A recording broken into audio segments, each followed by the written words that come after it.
नमस्कार. मी पार्थ प्रसन्न केतकर.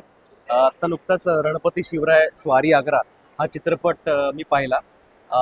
अप्रतिम गोष्ट तर माहितीच आहे आपल्या सगळ्यांना. इतिहासातली अतिशय प्रसिद्ध गोष्ट आहे आणि लहानपणापासून इतिहासात शाळेत शिकवली गेलेली असल्यामुळे आणि घरी सुद्धा त्याच्याबद्दलचं पठण झालंय आई वडिलांकडनं इतक्या वेळा ती ऐकलेली असल्यामुळे लहानपणापासूनच काय म्हणतो, मराठी घरात वाढलेला मुलगा असल्यामुळे नवी उमेद कायम त्या गोष्टीत सापडत गेली आणि आज ती पडद्यावरती बघायला इतकी मजा येते.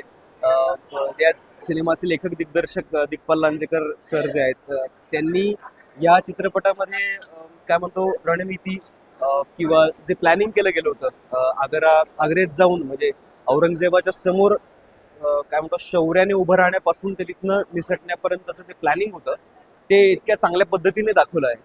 ह्याच्या पूर्वीच्या चित्रपटांमध्ये युद्ध नीती आणि युद्ध हे बघायला जेवढी मजा आली तेवढीच या चित्रपटामध्ये त्याची जी आखणी केली गेली, ते प्लॅनिंग जे जसं एक्झिक्यूट केलं गेलं, ते पाहायलाही मजा आली. ह्याच्यात या फिल्ममध्ये थोडा ह्युमर पार्ट पण बघायला खूप मजा येतो की आपल्या डोळ्यासमोरचे जे अनेक मोठी मोठी नामवंत इतिहासातली नावं आहेत, म्हणजे बैरजी नाईक असतील किंवा तानाजीराव मालुसरे असतील, आणि इतर सिनेमा इवन छत्रपती शिवाजी महाराजांचं सुद्धा जे काम रेखाटलं गेलंय त्याच्यामध्ये थोडासा ह्युमर पण ऍड केलं गेल्यामुळे बघायला पण खूप मजा येते की ही एवढी देवासमान जी मोठी लोक होती त्यांच्यात एक विनोद निर्मिती कशी केली जात असेल किंवा एक हलक्या फुलक्या वातावरणात ते कसे वावरत असेल एकमेकांबरोबर.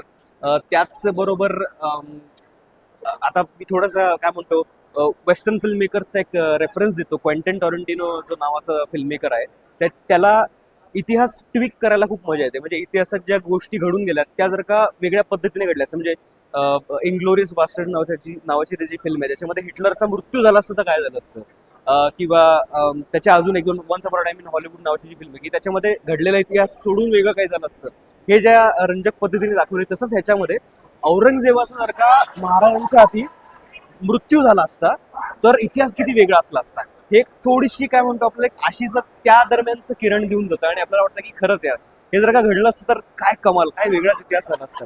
तर ह्या अशा अनेक गोष्टी पाहायला खूप मजा आली आणि 2 तास 30-35 मिनिटाचे टाइमलाईन आहे ती मूवीची, तरी कुठेही कंटाळा येत नाही आणि आपण पाहत राहतो इतिहास माहिती असून सुद्धा.